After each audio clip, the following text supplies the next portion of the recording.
Boa tarde a todos. Hoje é dia 28 de dezembro de 2025, aqui pela live de As Viagens de Oliver, que foi um YouTube aí montado com a ideia de falar sobre a aviação, sobre pilotos, comissários, enfim, sobre a vida e como nós levamos dentro de uma profissão tão estranha, né? Não tá normal aí do dia a dia no solo, é uma profissão do ar e que a gente precisa de alguns pré-requisitos aí para poder estar trabalhando nessa área. Eu estou aqui com um convidado, esse convidado eu já conheço ele há muitos anos, ele foi comissário de voo de uma empresa aérea e depois se tornou piloto. Hoje mora fora do país, o nome dele é Alexandro, ele também escreveu, ele é autor de um livro que ele mesmo vai estar falando o nome, o motivo, a razão do qual o levou a escrever esse livro. Mas, em primeiro lugar, eu gostaria que o Alex se apresentasse, eu chamo de Alex, é Alexandro, eu gostaria que ele se apresentasse e falasse um pouquinho dessa carreira dele, como iniciou como comissário de voo e depois como piloto, e como foi essa transição dele. Vamos lá, Alex. Ô, Oliver, boa tarde no Brasil, bom dia Boa tarde. aqui em Vancouver. Obrigado por me chamar para fazer parte aqui da sua live, do seu canal. É muito bacana seu canal, falar das viagens, das suas experiências. Eu voei em companhia aérea no Brasil por quase 10 anos. Tive a oportunidade de tirar minhas carteiras de piloto no Brasil. Depois mudei para o Canadá e tive a oportunidade de trabalhar em companhia aérea aqui também, duas companhias aéreas, a Air Canada e a WestJet. E tirei minha carteira aqui. Atualmente não estou voando como piloto profissional, mas como hobby. E eu ingressei mais na área de arquitetura, na área de design de imóveis. Isso é mais o que eu faço, né, meu ganha-pão aqui no Canadá. Eu estou morando aqui no Canadá há 10 anos.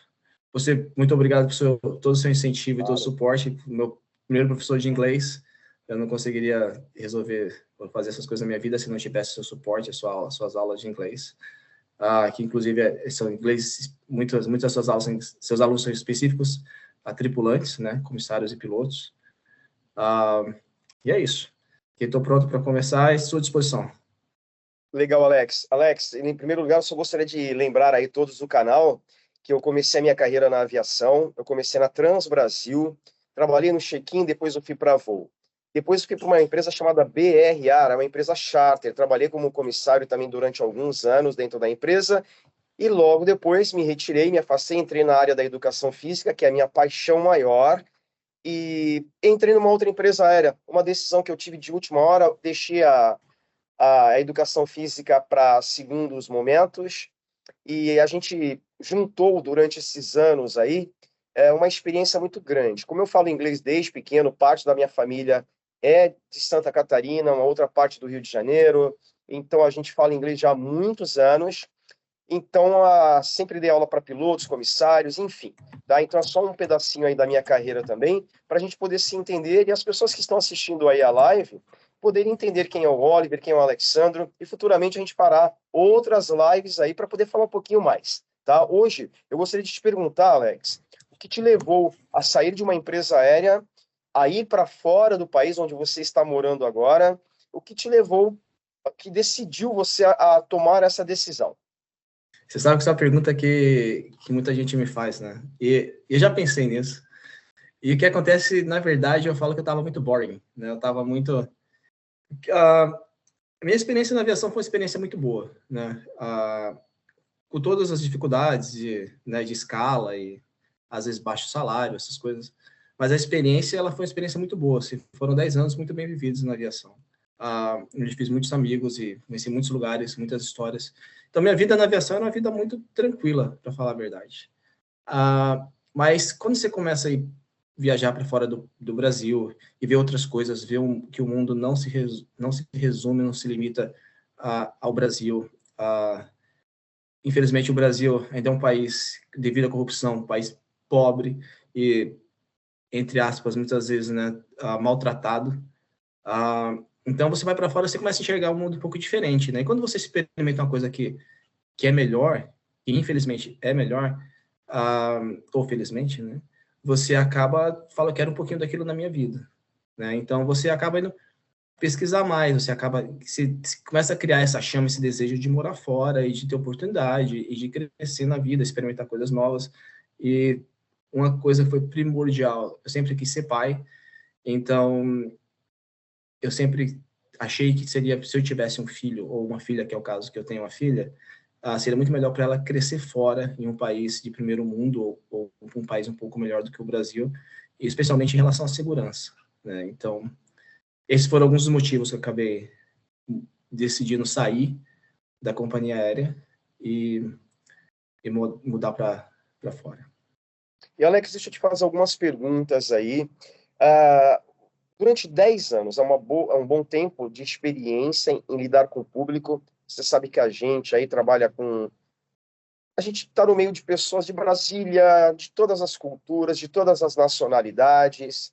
Enfim, o que você conseguiu em 10 anos aprender sobre o ser humano sendo comissário de voo? Me fala algo bizarro que você viu vindo de um ser humano e algo muito bacana que você viu dentro de um ser humano nessas culturas aí vastas pelo Brasil. Você sabe que é engraçado falar isso, né? Porque cada ser humano, cada pessoa, ela é muito singular, né? Ela é muito individual, mas existe tipos, existem biotipos. E é engraçado, quando você está na porta do avião, quem é comissário vai entender. Está na porta do avião, cada passageiro que entra, você tem ali 3, 5, 10 segundos, né, naquele trânsito ali do finger para ter um assento, e você consegue ali saber o perfil da pessoa, comportamento, posicionamento, muitas vezes posicionamento político. Então, o que acontece? É super engraçado. Pode continuar, Alex, pode continuar. Como isso... Você consegue identificar a pessoa, né? Às vezes só de olhar a pessoa, às vezes só de conversar com ela ali por 2, 3 minutos, né? Casos de pessoas que não foram legais, cara. Teve alguns casos, né? Por exemplo, pessoas que acham que são melhores ou acham que você é um empregado direto dela porque ela tá pagando a passagem ou porque está em estado de estresse muito alto e acaba querendo descontar no tripulante. E como tripulante, eu não sei como está hoje em dia, então pode ser que seja um pouco diferente, mas na minha época, pelo menos, talvez na nossa época, né, você é treinado para ter uma postura, treinado para, né, absorver aquela situação e lidar da melhor forma possível. Você acaba aceitando, entre aspas, alguns comportamentos de passageiro e você, né, se controla a situação e move para o próximo, né. E coisas legais, cara, muita coisa legal aconteceu. Muitas, por exemplo, passageiros também muito educados, passageiro que te trata muito bem, que te respeita. Mas, como imagina, em 10 anos, vamos fazer uma conta simples, em 10 anos, vamos falar aí 100 horas por mês, 80, 100 horas por mês, né? 10 anos, estamos falando com mês de férias, 11.200, 10 mil horas. Vamos arredondar para 10 mil horas, vezes 200 passageiros. Qual que é o número aí? Estamos falando que é 200 mil? Não, 200 mil passageiros, 200 mil pessoas passaram. Então, muita coisa acontece, né? Sim. Muita coisa. E, Alex, lembrando também, só as pessoas que estão assistindo aí pelo canal do YouTube, as viagens de Oliver, de que você está contando essa história sobre como comissário de voo. Lembrando que depois de você se tornou piloto, é uma outra vida, é um outro salário, é um outro mundo, é uma outra cabeça. Então, só para deixar bem compreendido aqui, que nesse momento você vai passar essa trajetória de como comissário de voo, tá? Quando eu faço essa pergunta, eu digo que o ser humano é uma caixinha de surpresa.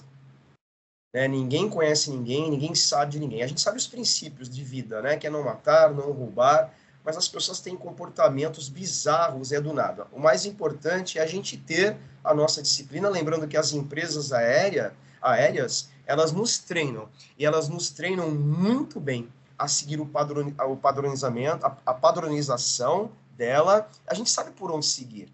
Né? E quando é quebrada essa padronização aí a gente deixa para a empresa resolver problemas que já não cabem a nós, tá? Em relação a passageiros. Hoje a gente tem aí passageiros indisciplinados que existe o kit contenção, que as empresas, infelizmente, acabaram colocando o kit contenção, que aí você usa em última instância quando começa realmente a haver uma agressão física.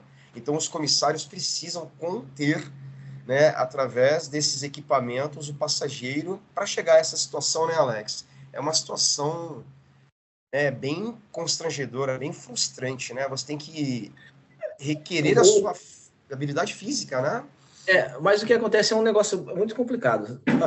Porque, por exemplo, muitas vezes a companhia aérea não dá suporte para o tripulante. Né? Vamos colocar uma coisa clara Qual aqui. suporte ela não dá, Alex? Qual suporte você acha que a empresa... Por exemplo, teve um caso de um garoto, uma criança que estava com autismo e não queria colocar o cinto, A situação escalou, foi parar na mídia e o tripulante foi demitido. Porque o tripulante falou, não, tem que colocar o cinto, a criança era maior do que a idade mínima, que eu acho que são 2 anos, se não me engano, né? E tem que colocar o cinto. E acabou que decolou sem o cinto, algo assim, ou ele foi forçado a colocar o cinto, não sei, mas não fisicamente, né? E no final acabou vazando um vídeo na internet e o tripulante, com muito tempo de carreira, muito tempo de casa, foi demitido. E ele foi demitido porque ele fez o trabalho dele. Porque a lei não fala exceção para autista, ou exceção para A, ou exceção para B. Não, é completa, é geral. E o cara, ele era um cara checador, by the book, um cara super experiente, muitos anos de companhia, foi demitido. E simples assim.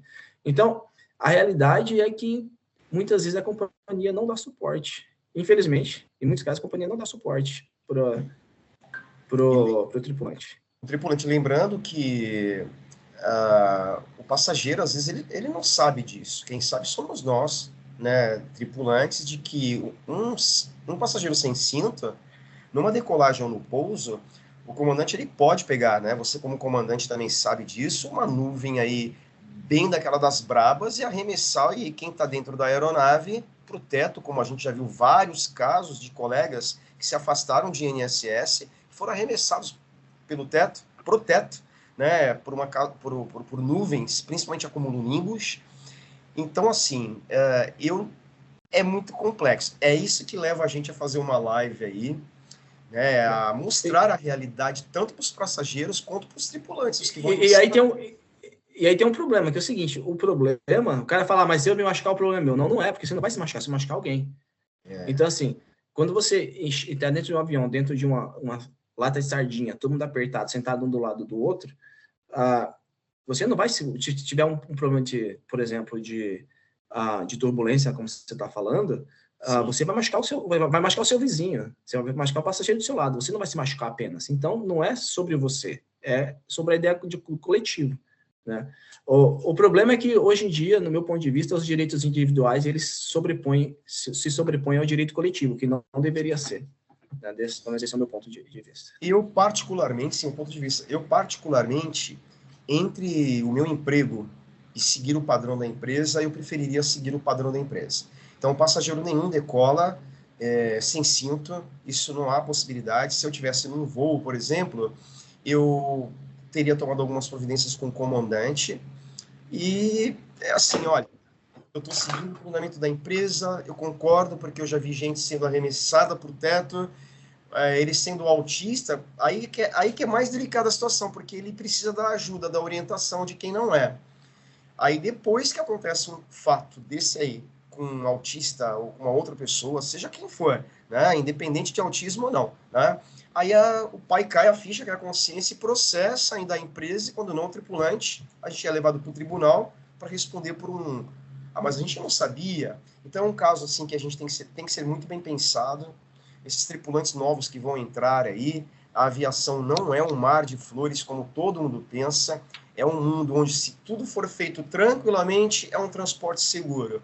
Agora, se a gente falha com os treinamentos, ele pode não ser tão seguro assim, né? Como a gente já teve aí, empresas aéreas que tiveram seus acidentes aéreos aí, o Brasil inteiro, aliás, o mundo todo sabe, né? Então, a gente precisa se transportar com segurança.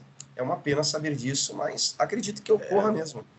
Não, e o pior é que o caso é o seguinte, ele seguiu a ordem do comandante, ele foi perguntar para o comandante falou, não decola sem colocar o cinto. Sim, Então, ou seja, é pura injustiça, o ponto é que caiu na mídia e foi pura politicagem. Então, assim, infelizmente, tem muitos casos desses. Quantos sim. colegas nossos de 20 anos, 25 anos de profissão, 30 anos de profissão, acaba sendo demitido? Às vezes o cara é super correto por uma coisa, um reporte de alguém especial que veio da Lua, sabe? Tipo, aquele tipo de coisa. Não é. Mas, vamos ver. É isso aí. Alex, o inglês, onde é que eu dei aula para o Alex durante um período de tempo também, e eu já falo inglês, como eu disse no começo, desde os 5 anos de idade, eu dou inglês pelo amor, né? Já fui professor de inglês em várias escolas de inglês, várias franquias aí também. Tive uma escola de inglês durante 10 anos em São Paulo, ali em Congonhas, e o inglês foi uma abertura de portas aí para muitas pessoas. A importância do inglês no mercado para pilotos e para comissários de voo. Alex, qual é o seu ponto de vista aí? Lembrando que tudo é um ponto de vista, é uma conversa, tá bom? Sem inglês não se voa, né? Você não pode voar sem inglês mais. A aviação sempre foi, e os termos são em inglês, a língua mundial é inglês. Não tem como voar sem inglês.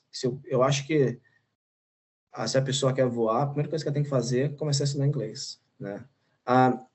Eu dei sorte quando uma coisa muito atípica aconteceu, foi em 2006, quando eu entrei na companhia aérea. Era uma onda que estava pegando muita gente, eles baixaram ou não tinha nenhum nível de inglês naquela época, né? Você fazia a prova, mas não era requerimento, não era requisito obrigatório. E aí fazia isso em inglês e espanhol, e eles decidiam, né? E eu acabei entrando e eu fui aprender inglês depois, na verdade, né? A gente já fazia nossas aulas ali naquela época, a gente tinha começado a fazer nossas aulas, mas o inglês veio com o tempo, né? Muito Sim. tempo, muito E, trabalho. Alex, teve já algum episódio onde você precisou usar o inglês na emergência ou não? Como é o inglês usado dentro? É importante a bordo. Vamos falar a bordo. Onde a importância dele? Você vai acabar usando inglês muito para estudar sobre aviação, muitos termos são em inglês, e nos voos internacionais e voos nacionais onde você tem passageiros estrangeiros que falam inglês. Você tem um cartão na janela de emergência ali, quando você vai explicar ali o procedimento, o cartão de emergência e tal. Se a pessoa fala inglês, ela tem direito de estar ali, né? Mas aí você tem que falar inglês também, né? Então é mais sobre isso. Sim, eu já passei por uma situação também a bordo, como você mesmo disse, né? Cada voo é um voo, é uma experiência, são pessoas diferentes, onde uma brasileira passou mal e ela ficou desacordada e nós anunciamos médico a bordo, apareceu um argentino, só que ele não falava nada em português e eu não falo nada em espanhol, só falo inglês, mais nenhum outro idioma. E nesse momento eu logo pensei, se ele é um médico, ele deve ter feito uma pós-graduação em inglês, porque o inglês está em todas as pós-graduações do mundo inteiro. Eu comecei a me comunicar em inglês com ele, perguntei se ele falava, na hora aquilo me aliviou. Eu peguei as informações em português com a brasileira, a gente fez ela acordar ali, a voltar à consciência, ela foi passando os sintomas para mim e eu repassava em inglês para ele, e ali a gente via que não existe inglês decorado, não. Aí eu decoro inglês para poder passar nos cheques de bandeiras das empresas aéreas. Não dá. Né? E eles percebem. Os checadores, os entrevistadores em inglês, eles percebem quando a gente está decorado e quando a gente não está decorado. Quando é normal, é espontâneo, mesmo que se cometa falhas de estruturas ou de vocabulário ou de pronúncia. Isso não vai reprovar. O que vai reprovar é você não dar o recado, não dar o resultado. Então, o inglês, sim, ele é muito importante, porque numa vírgula você é pego de surpresa ali. Agora, deixa eu te perguntar, Alex. Para piloto, vocês têm um contato direto com a torre de comando. Tem os contatos em inglês, certo? Você também fez voos internacionais ou não? Me fala um pouquinho assim. Eu tenho voado aqui no Canadá como piloto privado, né? Eu faço parte de um clube, e nesse clube nós temos 9 aeronaves ali, a gente fica compartilhando essas aeronaves, e eu tenho mais de 300 horas voadas aqui já. E realmente o inglês, da torre de controle é complicado. As pessoas acham que fala inglês quando vai falar, porque é tudo muito chiado, é tudo muito curto, é tudo muito rápido, muito dinâmico, né? Você tem a padronização, mas a padronização não é suficiente, não. Você precisa ter a prática, você precisa passar um tempo voando ali com alguém do seu lado até você realmente pegar e entender a fonia. Porque o cara fala, você... What? E não é assim, você repete toda hora, né? Você não, né, a coisa está acontecendo, você está voando, tudo é muito dinâmico, né? Então, se eu pudesse dar um conselho, para quem está fazendo curso de piloto hoje, se tiver oportunidade, ir para fora do Brasil, nem que seja fazer alguns voos com instrutor ali, mesmo que você não precise tirar PP, nada lá fora, ou aqui fora, você pelo menos tem experiência de voar fora para entender o que realmente é a fonia lá de fora. É bem diferente do que a gente tem no Brasil. O Alex, lembrando que a gente está fazendo uma live muito tranquila, onde você também pode me fazer perguntas, eu também vou te respondendo dentro da medida do possível, mas eu queria sugar de você o máximo de informações possíveis, tá? Okay. Nessa primeira fase, ainda que está uns 20 minutinhos aí conversando, ainda sobre a vida do comissário. Como é a vida do comissário nos hotéis? Muitas pessoas perguntam assim, abertamente, né? Os tripulantes se pegam, as comissárias, elas são facinhas, né? Saem com o comandante, saem com o copiloto, porque ficam 5, 6 dias fora de casa e elas têm essa facilidade. É isso mesmo? Não é isso? Tem um pouco Olha, disso? Como é que é? você está começando a esquentar.